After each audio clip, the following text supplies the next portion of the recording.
खबर निकलकर सामने आ रही। तो इस वक्त की बड़ी खबर निकलकर सामने आ रही है। तो बड़ी खबर दुर्ग से। भाजपाइयों ने एमएलए अरुण वोरा का निवास का घेराव किया। इस वक्त की बड़ी खबर दुर्ग से।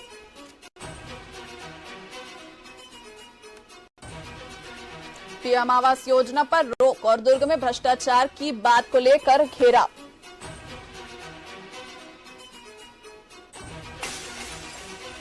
विधायक के मनाने के बाद भी नहीं माने भाजपा कार्यकर्ता। पुलिस की चाक चौबंद व्यवस्था भी भाजपा कार्यकर्ताओं को नहीं रोक पाई। पीएम आवास योजना पर रोक और दुर्ग में भ्रष्टाचार की बात को लेकर विधायक अरुण वोरा के निवास का घेराव।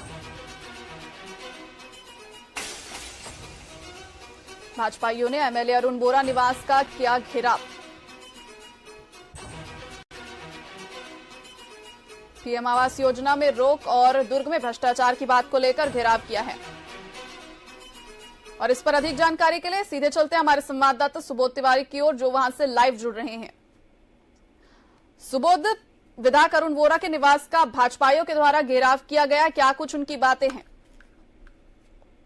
सारिका जी, अगर सबसे पहले बात करें दुर्ग जिले की राजनीति को, तो जिस तरह से भारतीय जनता पार्टी लगातार हमलावर है कांग्रेस पर और यहाँ की शहर सरकार पर, चूंकि भिलाई निगम में भी कांग्रेस की सरकार है और दुर्ग निगम में भी कांग्रेस की सरकार है, और लगातार ये आरोप भारतीय जनता पार्टी के द्वारा लगाए जाते रहे हैं कि विभिन्न जो मरम्मत कार्य है, निर्माण कार्य है, विकास कार्य है, उन्हें लेकर कहीं ना कहीं भर्राशाही नजर आती है और कार्यों को लेकर लिपापोती भी दिखाई दे रही है और एक बड़े भ्रष्टाचार की गंध को लेकर भारतीय जनता पार्टी लगातार हमलावर रही है। और इसी दौरान प्रधानमंत्री आवास योजना का जिस तरह से उस पर रोक लग गई है और प्रधानमंत्री आवास योजना के तहत गरीबों को आवास नहीं मिल रहा है और पट्टा वितरण को लेकर भी लगातार लापरवाही नजर आती है, पट्टा का नवीनीकरण भी नहीं किया जा रहा है। सारी बातों को लेकर भारतीय जनता पार्टी के द्वारा आज जो विधायक है अरुण वोरा, दुर्ग शहर विधायक अरुण वोरा के निवास का घेराव कर दिया गया। मेरे सामने, मेरे ठीक पीछे आप देख रहे हैं जिस तरीके से पुलिस की चाक चौबंद व्यवस्था है और बावजूद इसके जब भारतीय जनता पार्टी दुर्ग के एक जगह पे एकत्र होकर शीतला मंदिर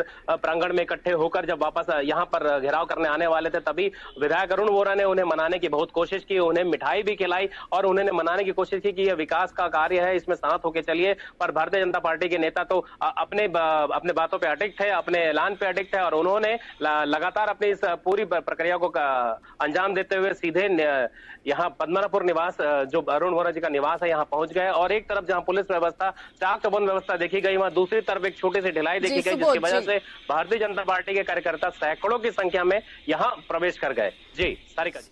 सुबोध, इस वर्ष चुनाव भी है और भाजपा इस मुद्दे को लेकर कहां तक जाएगी, इस पर क्या कुछ रणनीति बनाएगी?